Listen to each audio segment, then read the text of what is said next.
It's September 22nd, Thursday, 8:35 p.m. This is Mark Yu, Wowie Santos. and welcome to episode 56, Mark Yu and Wawi Show.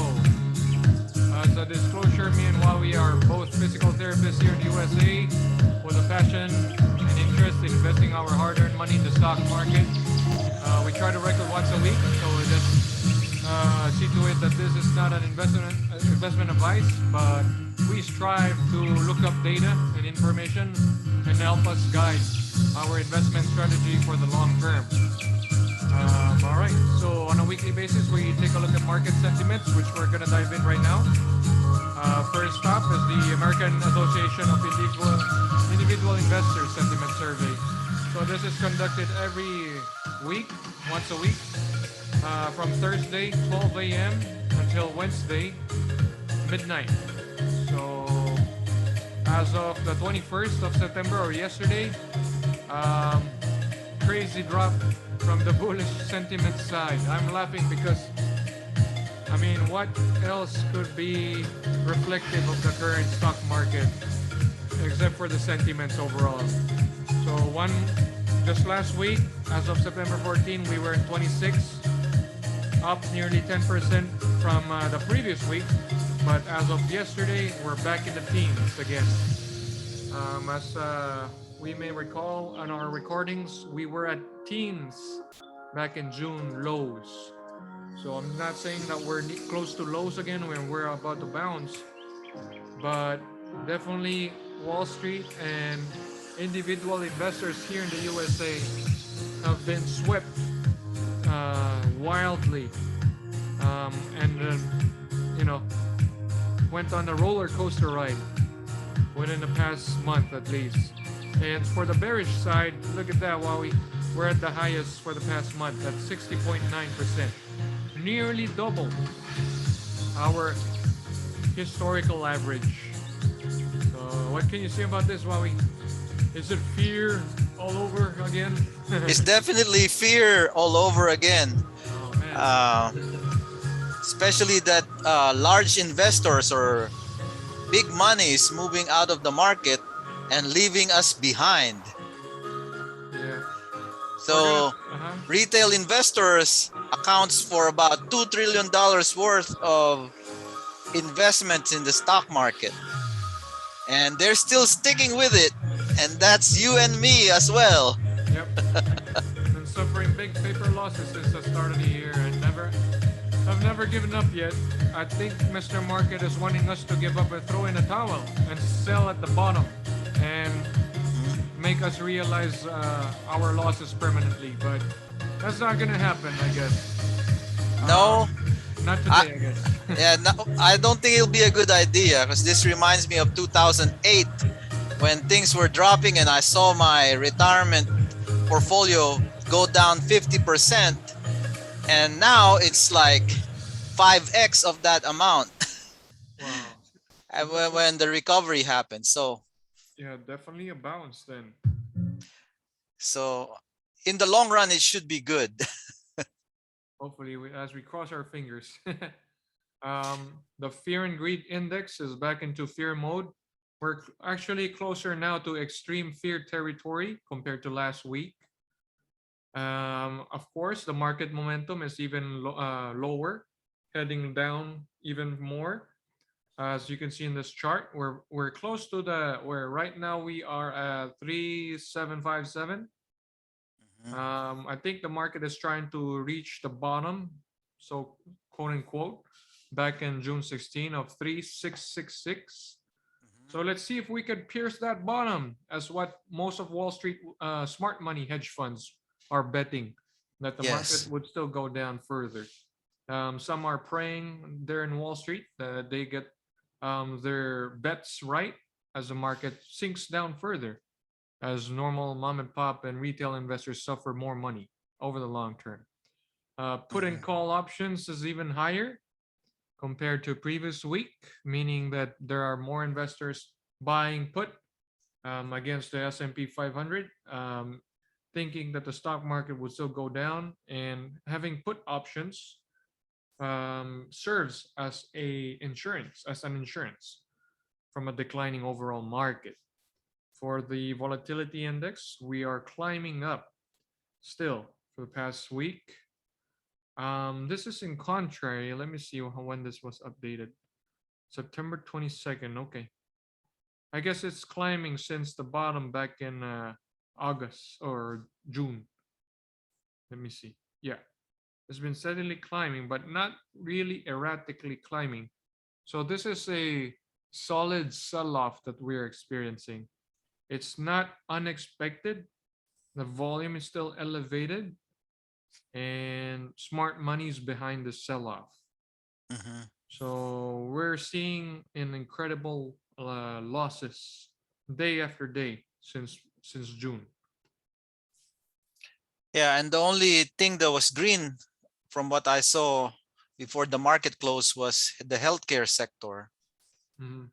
That indicates that people are really trying to get on the defensive side. So despite the turmoil everywhere in each and every industry, people still need to get the healthcare. So that kind of explains the defensiveness of that sector.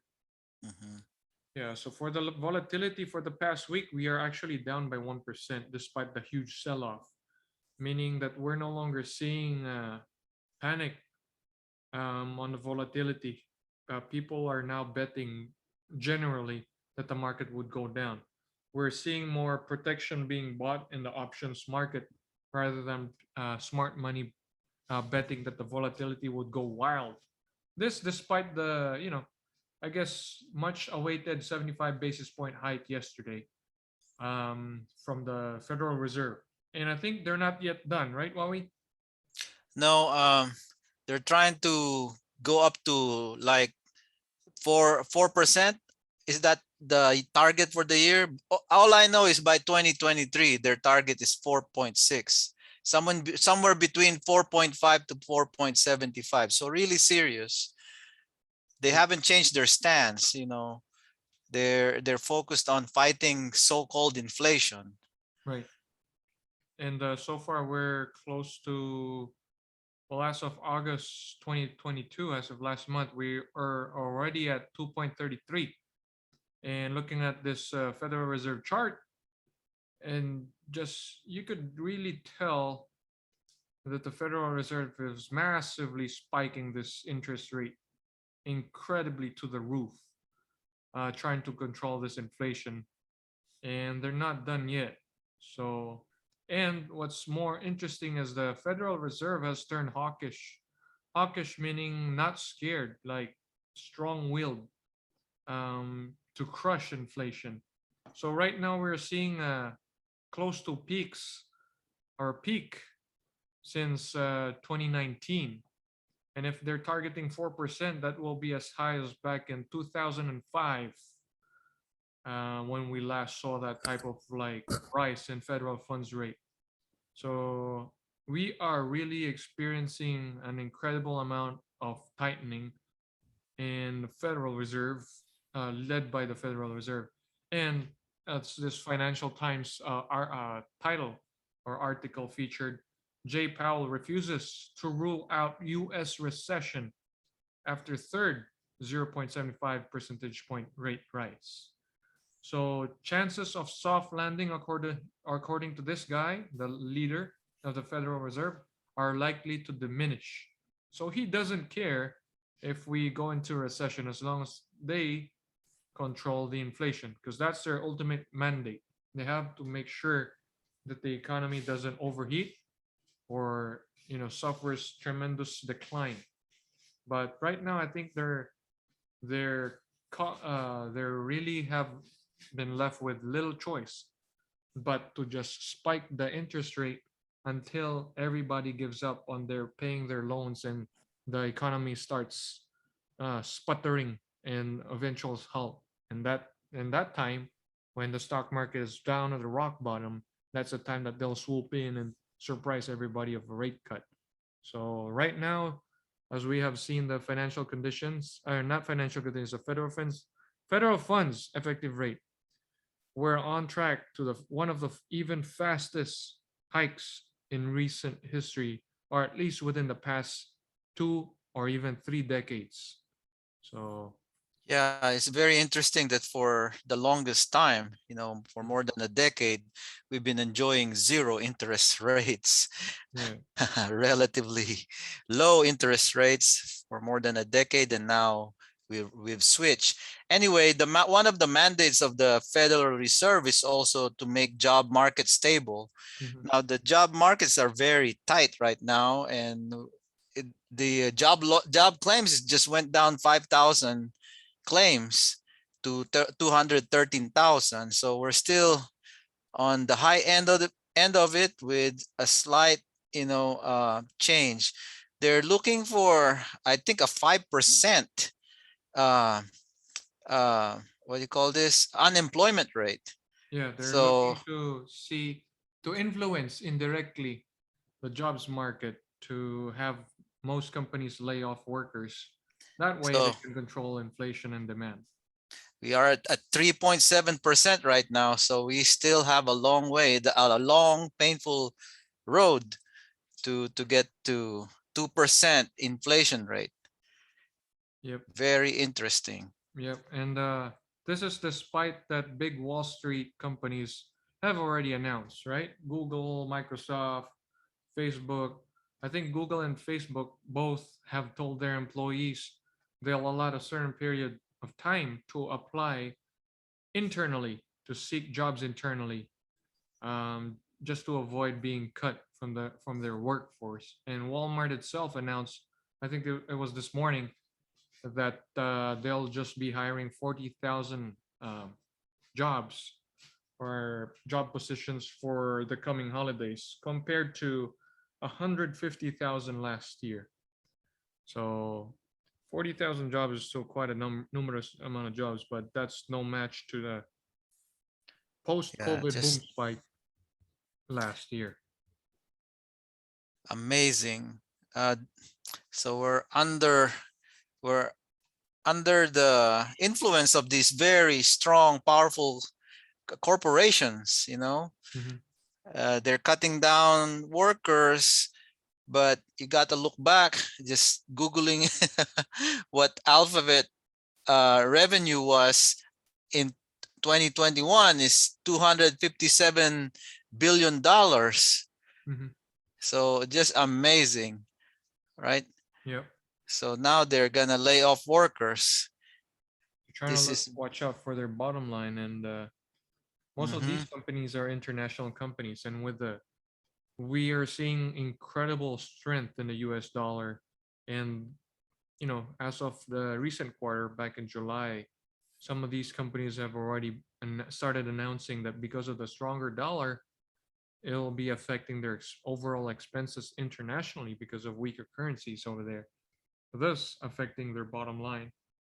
So there's a pros yeah, and cons of a stronger dollar and higher interest rates, and basically it's trying to kill the economy. No, yeah, not mincing and words there. and to keep that margin, the one of the first things to go would be wages and employees, and then Yep. capital expenditures. Elimination of redundancies for sure. Oh yeah. Mhm. So what I have pulled up on the screen right now is the Chicago Fed National Financial Conditions Index. I would have been mistaken because I've already assumed that this chart would be spiking through the roof as of recent data, September 16. But interestingly, this slope right here has been downtrending since mid-July. I guess Mhm. it hasn't received the memo that the Federal Reserve has continuously hiked rates. It's because it's still trending down. But you could already tell, people are, um, you know, pausing their housing search, and mortgage applications have dropped. Banks have cut jobs across their, what do you call that, mortgage businesses. Here we go. Mhm. U.S. home builder sentiment falls for a 9 month in record slide, according to Bloomberg. Over half of builders reported using incentives now to boost sales. Mhm. So this, despite the tremendous rate hike, So it's still, monthly mortgage payments are still, I'm pretty sure it's still above average at this point of time because prices are still up there. We haven't seen a price collapse anywhere. But look at this chart provided by none other than our trusted source, Bloomberg. Opendoor is known for its iBuying activity. Now it's selling more homes for less than it paid. So they're losing money sale after sale. So this won't be a good factor for Opendoor in the coming quarterly report. They'll probably be registering record losses as well. I'm not telling our listeners to short the stock, as yours truly don't short or play with options. It's like playing with fire while you're spitting oil on it. on it. So definitely a crazy slump in real estate market. Well, they're trying to get rid of their inventory, and some of them are slowing down on their new home builds to Hmm. get rid of their housing inventory. Yep. And one thing to do so the prices won't go down quickly is to get rid of inventory first. So Right. that's what we're seeing. It's still high. New home builds are still at a high. So Yeah. we yeah, we probably would see a decline here in a few months. Further slowdown for sure. The Federal Reserve can definitely hike more rates, maybe hike more until, half of the economy is like passing out already and not making any business. But Mhm. the thing is, we could already tell Huawei that the real estate market is somewhat a solid, safe haven at this point in time. Mhm. There has been a little bit of price dips, discounts here and there, but it hasn't happened nationwide. Mhm. Only the hottest of like the hottest markets like Austin, Boise, Idaho have seen some of the house prices dip, but it's not Yes, consistent nationwide. So I guess you know that's true. it's hard to say like when would be the exact time would be like the best time to buy a house. But yep, um, thinking or remembering what the CPI was previously at 0.1%, with primarily because of the oil slump. Speaking of that, oil now is set for fourth weekly loss, one of the longest losing streak on record for oil price to have been dipping and in the bear market. Actually, it's close to 83 bucks a barrel at this point in time, or steady near 84 dollars a barrel. So not so long ago, I think we were seeing like $110 a barrel, 105. But Mhm. yeah, it's been going downhill, along with some oil stocks. But let's see one of the leaders in the oil basket, oil stock market. One is ExxonMobil. Sort of for the past, let's say, 6 months. Oh, it's still up 8.95%, while Chevron for the past 6 months is down 6.61%. So these are the brothers, the two big brothers of the oil field industry. Regardless, one is up, one is down. So there's no telling what the market is gonna do. As we have gonna be tackling in a second right now.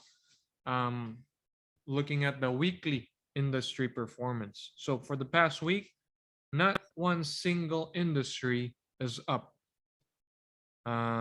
Worst performing is the consumer cyclical, followed by real estate.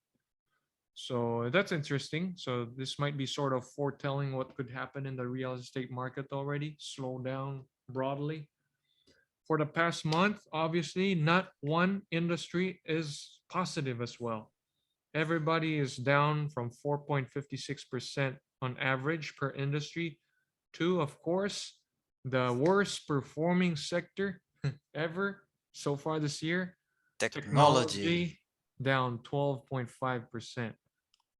And since the start of the year, there are only two sectors that are in the green: energy and utilities. Energy Mhm. is still up 27.4%, surprisingly. followed by utilities at 0.56%, barely in the green.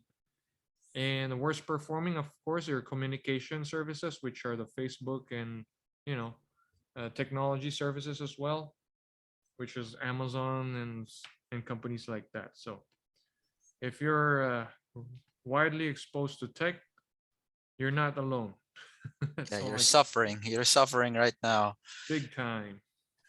Well, that just reflects, what, when everything is in jeopardy, oil is really what's left, what's thriving. And oil and utilities are very closely tied. So that just makes sense. Yep. So the market is always right, for sure. It's been a tough climb. Well, not really a climb. It's a it's a tough fall since the start of the year. So if you're in the market, Yeah, if you're trying to climb right now, you're on a slippery slope. it's hard. You gotta stick by your guts and make sure that you're invested, or the companies that you invest in are, you're really like look into them and did some research and build your conviction Mhm, for the long term, not just for an overnight spike, because you won't last long in this market if that's your kind of investment. Not even mhm, investment, if that's your bet, way mhm, of gambling your money away. So looking at some fund flows. This is as of recent, newly published. Reuters usually does a really good job providing free data regarding fund flows globally and nationwide here in the US. So as of September 16, Reuters said that global equity or global stock funds see fourth weekly outflow on rate hike expectations. So this is before yesterday's hike. mhm. Globally, investors are selling out of stocks The big for money. 4 weeks in a row. So it says here, yeah, outflows in 7 days. Investors sold the net $13 billion globally after withdrawing 23 billion the previous week. So Mhm. selling off, no mercy sell off among the investors. Yeah, they're Um, mhm. they're holding on to their cash right now.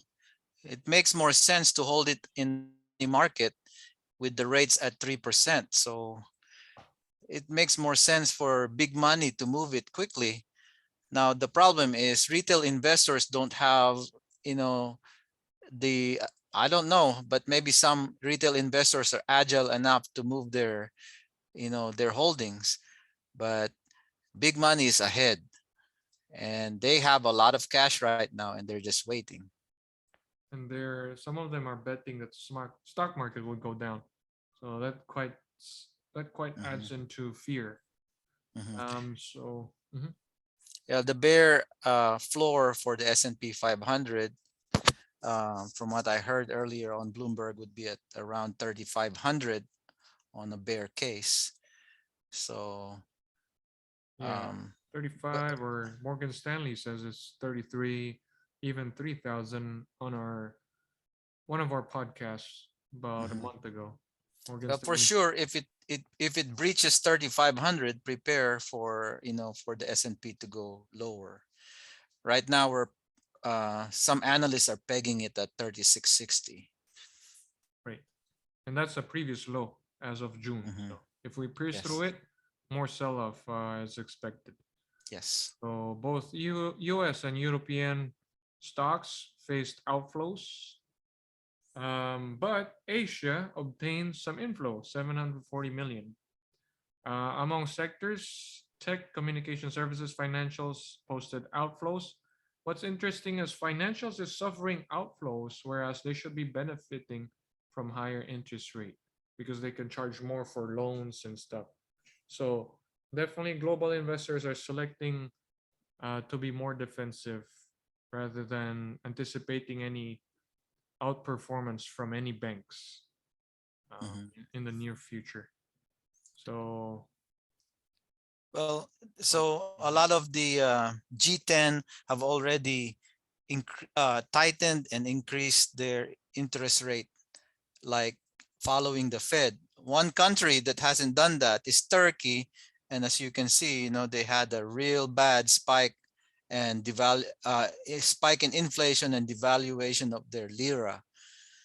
Um, Another thing to look at is Japan's. You know, they sold some of their dollars to prop up their yen, and They're trying to this. put a floor to it. They're trying to. I mean, it's hard, right? Because the Fed hasn't said anything yet about halting their rate hikes. So, you know what, Huawei? Regardless, I feel like whatever other countries do, Mhm, buy their own currency, prevent people from selling their own currency to stabilize the floor. There's no way that people will find a way to invest in the stock market or not the stock market, but the U.S. dollar, convert their mhm, currency into U.S. dollar, just because right now U.S. is a safe haven. U.S. can always provide military support to the countries in need. U.S. can print their own money. U.S. has mhm, a strong consumer base and uh, wherewithal to collect all the taxes from their people should they need, further support. mhm, So I think, nonetheless, unless the Federal Reserve stops hiking rates, the U.S. dollar would still continue to persist as the strongest currency above all. mhm. Yeah. So it's just amazing. As you can see, the exchange US dollar to Philippine peso has closed the gap, nearing 59 pesos to $1. Unbelievable. Um, Yeah. and even its exchange to the United Kingdom's pound is also um, unheard of. Um, so strong US dollar, and people are trying to hedge against it, but it's tough, especially emerging market countries. And big money is also moving away from emerging market investments because of this currency debacle right now. Yep. The US dollar to Philippine peso is now at its highest since the inception of this chart from Google back in 2004. So back in 2004, the highest was around $55, 55 peso. Yeah, Yeah. that's a nervous laughter for me. So So it's anyway, on the little trivia, the president of the Philippines just closed the New York stock exchange today. oh nice. Eh, yeah, so it's a good thing that he's going out there and showing investors that we're open to the market. That's really good. I think as a result as well, what do you call that? Um, Biden, I think, told Marcos that let me see if I can find the quote right here for a second. That oh okay, President Joe Biden reaffirmed the United States' ironclad commitment to the defense of the Philippines during his meeting with President Ferdinand Marcos Jr. So Mhm, this is pretty welcoming sign that at least Philippines might have a good way of conducting business mhm. with the U.S. with a leading nation of the whole wild world. Yeah, and I think that's a good move from the Philippine leader to show a face to the U.S. stock market, about the Philippines. So Yep. So right now we just have one more slide to go, and it's none other from Bloomberg. It says U.S. mortgage rates jumped to 6.29%. This was published just now. I mean, this morning. This is the highest mortgage rate since October 2008. So definitely more slowdown in the stock. I mean, not just the stock market. We're already been crushed in the stock market, but we're waiting for the last domino to fall. I guess, as one might say, mhm. which is Well, the just real estate. a little perspective. In 1996, when I had my first mortgage, the mortgage 30-year mortgage was 7.25. Wow. Then looks like we were close to achieving that soon. If the Federal Reserve doesn't stop its addiction to hiking up rates. Well, Wowie, thank you for joining me this evening. And I guess Thank you, Mark. that's it for this episode. We're now Okay. at episode 56. 5-6. One episode at a time. For those few listeners who listen to this podcast, thank you so much for your time. I hope Thank you're you, guys. learning and picking up some information against our, weekly discussion of the stock market. Again, this is Mark Yu. And Wawi Santos signing out.